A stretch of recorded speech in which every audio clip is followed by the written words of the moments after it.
Hello students, welcome to the social science class. We are continuing the chapter that is parliamentary. मैंने आपको previous video में बताया था कि लेजिस्लेचर, एग्जीक्यूटिव और जुडिशरी के पावर. अब मैंने in this video we are going to study the detail discussion. अब मैंने कहा था next detail discussion next video में करेंगे. मैंने प्रीवियस वीडियो के एंड में बोला था detail discussion legislative functions of the parliament. Legislative के फंक्शंस कौन से होते हैं पार्लियामेंट से. मैंने कहा ना लेजिस्लेचर लॉ बनाता है, एग्जीक्यूटिव इम्प्लीमेंट करता है, जुडिशरी जो इंडिपेंडेंट डिसीजन देता है.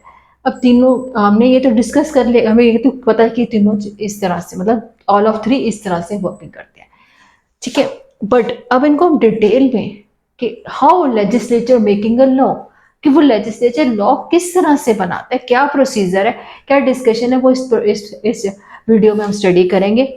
आज हम इस लेजिस्लेटिव फंक्शंस ऑफ पार्लियामेंट, सबसे पहले हम लेजिस्लेचर के फंक्शंस करेंगे. दैट इज कौन सी, इसके अंदर 4 पॉइंट्स हम डिस्कस करेंगे. इसके अंदर 4 स्टेप्स हैं कि किस तरह से लेजिस्लेचर लॉ मेक करता है. देयर आर 4 की स्टेप्स, देयर आर 4 स्टेप्स और प्रोसीजर कि हाउ लेजिस्लेचर मेक लॉ. सबसे first constitutional functions, law making, executive accountability and financially accountability. These are the 4 process steps. In 4 steps से ही legislature को इन 4 steps के process से होते हुए ही लॉ बनाना है, making a law. In 4 process को माइंड में रखते की पॉइंट की स्टेप्स को माइंड में रखते उनको लॉ बनाना है. ठीक है, today we are going to study in all of 4. हम ऑल ऑफ 4 में से फर्स्ट स्टडी कर रहे हैं, that is constitutional functions. Today we are going to study constitutional function. अब पार्लियामेंट को जब पार्लियामेंट को लॉज बनाने हैं, कुछ अपने माइंड में हमेशा माइंड में अपने माइंड में follow according to the constitution. हमने बोला था इंडियन कॉन्स्टिट्यूशन जो मेड किया गया था 1940, कुछ भी लॉ बनाना है, कुछ भी रूल्स एंड रेगुलेशंस बनाने हैं तो उनको अकॉर्डिंग टू कॉन्स्टिट्यूशन ही बनाने हैं. ठीक है, अकॉर्डिंग टू कॉन्स्टिट्यूशन. और कॉन्स्टिट्यूशन फ्लेक्सिबल है, इसमें हम कुछ चेंजेस भी कर सकते हैं, कुछ हम लोग इम्प्लीमेंट न्यू एड ऑन भी कर सकते हैं in the parliament constitution. Sorry enabling parliament democracy through universal suffrage. अब सबके पास एक नया वर्ड आया, that is universal suffrage. Suffrage is another name of franchise. Okay, जो हम प्रीवियस चैप्टर में हमने इससे प्रीवियस चैप्टर जो है पार्लियामेंट से previous chapter universal adult franchises चला था कि पार्लियामेंट अनेबलिंग गवर्नमेंट जो है वो बननी चाहिए थ्रू इलेक्शंस. क्या की पॉइंट लॉ की जो गवर्नमेंट बननी चाहिए थ्रू इलेक्शंस बननी चाहिए. Elections through universal, every 18 years के पर्सन के पास हमारे इंडिया के अंदर राइट टू वोट है. कोई भी गवर्नमेंट जो है बननी चाहिए इंडिया की पार्लियामेंट गवर्नमेंट जो ruling government according to elections होनी चाहिए. थ्रू इलेक्शन सबके पास राइट टू वोट है, तो मतलब प्रॉपर इलेक्शन यूनिवर्सल फ्रेंचाइजीज के थ्रू प्रॉपर जो है गवर्नमेंट को इलेक्शंस के थ्रू ही इलेक्ट, जिसको मेजोरिटी ऑफ वोट्स मिलेंगे हमने जिस% मेजोरिटी ऑफ रूलिंग पार्टी बन जाएगा. ठीक है, ये जब लॉ बनाना है तो लेजिस्लेचर को according to constitution first point अपने माइंड में रखना चाहिए कि जो भी गवर्नमेंट जो हमारी रूलिंग गवर्नमेंट है जो वर्क कर रही है हमारी कंट्री के अंदर जो वो होनी चाहिए through elections universal adult franchises. कि हमारे proper free and fair election जो होते हैं प्रॉपर प्रोसीजर के थ्रू इलेक्शंस के थ्रू गवर्नमेंट जो है वो बननी चाहिए. फर्स्ट की पॉइंट अंडरस्टैंड. नेक्स्ट की point that is following the separation of powers between legislature, executive and judicial. Legislature, executive and judiciary तीनों के पास सेपरेट पावर्स होनी चाहिए. ये नहीं कि लेजिस्लेचर ने लॉ बना दिया, लेजिस्लेचर ने लॉ हमारे सामने बना दिया, फिर लॉ पास कर दिया कि लॉ हमारे सामने प्रेजेंट कर दिया. अब एग्जीक्यूटिव का अगर लॉ वो ठीक लगता है कि उनके माइंड में क्या आता है कि ये दिस लॉ इज ओके कि पास होना चाहिए, तब तो वो पास करेगा. नहीं तो एग्जीक्यूटिव उसके पास सेपरेट पावर, ये नहीं कि उसके प्रेशर में कि लेजिस्लेचर ने लॉ दे दिया एग्जीक्यूटिव ने भी उसको पास करना ही करना है. नहीं, एग्जीक्यूटिव के पास सेपरेट पावर्स है कि नहीं हमें ये लॉ नहीं पास करना तो हम नहीं पास करेंगे. अगर इन केस लेजिस्लेचर ने पास लॉ पे प्रेजेंट किया, एग्जीक्यूटिव ने पास कर दिया, इंडिपेंडेंट जुडिशियल जो कोर्ट्स हैं, जो जजेस, IAS ऑफिसर, अगर किसी को लगता है कि हमें जो है ये जो है लॉ जो है वो इम्प्लीमेंट हुआ हमारी कंट्री की वेलफेयर के लिए नहीं है, they also reject this law, वो इस लॉ को रिजेक्ट कर सकते हैं। तभी क्या है ना, फॉलोइंग दी पार्लियामेंट को क्या माइंड में रखना है, सेपरेट सेपरेट पावर्स होने चाहिए, legislature, executive and independent judiciary, ensuring federalism.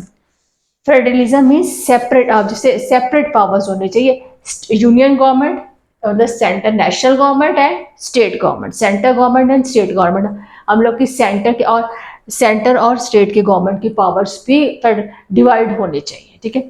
Centre के पास क्या है, mostly defence, army, railway sub centre के पास है। और पावर जो स्टेट गवर्नमेंट के पास है रिलेटेड स्टेट के जो लोकल मैटर्स होते हैं, ड्राइविंग लाइसेंस हो गया, पब्लिक हेल्थ हो गया, पब्लिक हेल्थ का अथॉरिटी हो गया, these are under the state government, ठीक है। ये भी अब इन्होंने नेक्स्ट पॉइंट पार्लियामेंट के माइंड में क्या होना चाहिए, अकॉर्डिंग टू कॉन्स्टिट्यूशन की सेंटर और स्टेट के पास पावर भी डिवाइडेड होने चाहिए।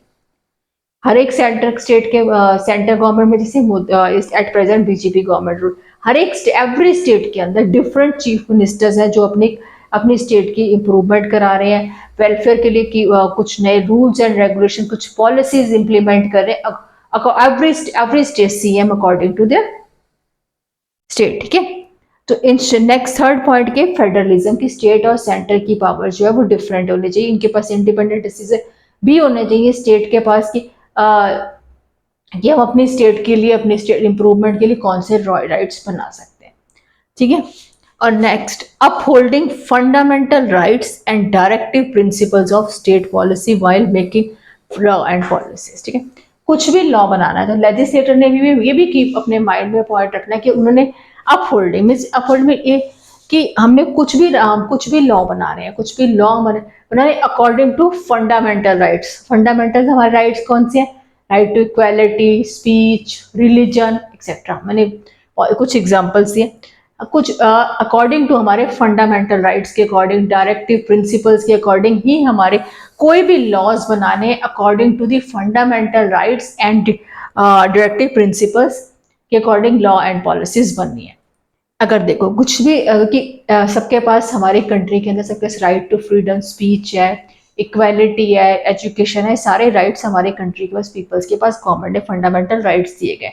डायरेक्टिव प्रिंसिपल जो हेल्थ है, एजुकेशन है, स्टेट की मैटर्स है, ये सबके राइट्स एंड फंडामेंटल राइट्स जो हमने प्रीवियस चैप्टर्स में डिस्कस कर चुके हैं। आप मेरी प्रीवियस वीडियोस को भी चेक कर सकते हो, उसमें मैंने fundamental rights and directive principle को डिटेल में बताया है।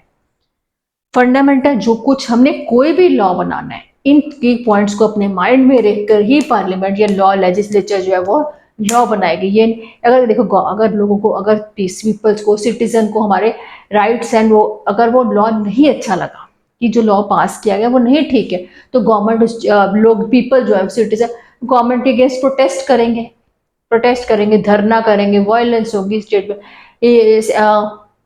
स्टेट में। जैसे कई बार कोई, मैं किसी मूवी का एग्जांपल नहीं लूंगी, जैसे कोई भी मूवी होती है कि रिलीज हो जाती है बट वो हमारी पॉलिसीज को नहीं करते, तो क्या होता है उसके अगेंस्ट कितनी सारी कई बार मीडिया में कितना एक्सप्लोर वो होना शुरू हो जाता है, उसके अगेंस्ट आना शुरू हो जाता है, लोग प्रोटेस्ट करना शुरू कर देते हैं, बैनर्स लेके ऐसे रोड्स पे। इतनी ज़्यादा अगर कुछ भी लॉज बनाने हैं, हमें अपनी कंट्री की, स्टेट की वेलफेयर के लिए ही बनाने हैं कि हमारी कंट्री के अंदर वो कोई वायलेंस ना हो, कि जो हमने लॉ बनाए लोग इजीली उस चीज़ को अंडरस्टैंड करें कि उनके वेलफेयर के लिए बनाए गए और एक्सेप्ट करें, ठीक है। ये नहीं कि उस लॉ के अगेंस्ट कोई भी लॉ बनाया गया तो उसके अगेंस्ट प्रोटेस्ट होना स्टार्ट हो जाता है। अभी तो राइट टू एजुकेशन जो है वो 2009 में आया था, तो इजीली एक्सेप्ट हुआ था, ठीक है। कोई भी लॉ बनाना है, ठीक है। अंडरस्टैंड, फर्स्ट टॉपिक आपको क्लियर होगा कॉन्स्टिट्यूशनल। एक बार मैं फिर से रिकैप कर रही हूँ कि पार्लियामेंट जो है वो बननी चाहिए through universal, parliament through universal franchise की फ्रेंचाइज प्रॉपर इलेक्शंस के थ्रू ही बननी चाहिए। नेक्स्ट है लेजिस्लेचर, एग्जीक्यूटिव, जुडिशरी के पास सेपरेट पावर्स होने चाहिए। थर्ड की एंश्योरिंग कि सेंटर और स्टेट की गवर्नमेंट की जो पावर्स हैं वो भी सेपरेट होनी चाहिए। सेंटर के पास कौन सी पावर्स है, दैट इज रेलवे, डिफेंस, और स्टेट के पास है local matters, driving licence, health, ये सब कुछ किसके पास है? स्टेट गवर्नमेंट्स के पास है। हर एक स्टेट के अपने अपने सीएम्स हैं, चीफ मिनिस्टर्स हैं, एमएल, ठीक है। और कोई भी लॉ बनाना है, अपलोड लॉज जो वो मेक करने हैं, हमें अपने माइंड में रखना है कि लॉज बनाने according to the fundamental rights and directive principles of the state policy by framing laws and policy. कोई भी लॉ और पॉलिसीज बनाना है तो हमें अपनी कंट्री की वेलफेयर के लिए सोच कर ही लॉ बनाना है, ऐसे नहीं लॉ बना देना कुछ भी, ठीक है। Student understand, in this video मैंने सिर्फ एक की पॉइंट्स मैंने फोर स्टेप्स लिखे, सॉरी मेरे माइंड से बार बार की पॉइंट निकल रहा है। 4 स्टेप्स में मैंने इस वीडियो में, in this video we are going to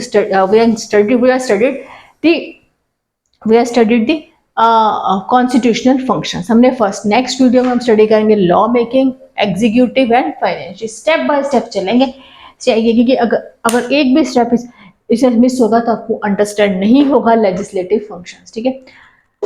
students, कई बार ऐसा होता है शॉर्ट क्वेश्चंस में भी आ जाता है व्हाट इज फेडरलिज्म। जब पेपर जो टीचर बनाता है ना, वो कुछ आपको प्रॉपर चैप्टर के हर एक पॉइंट को स्टडी करना होता है, वो कोई भी पॉइंट ऐसा है उठा के उससे शॉर्ट क्वेश्चन बना देता है, ठीक है। अगर किसी स्टूडेंट को कुछ नहीं समझ आया, please write down on the comments में, आपकी क्वेरीज को क्लियर करूंगी। Please like and share my channel, subscribe my channel.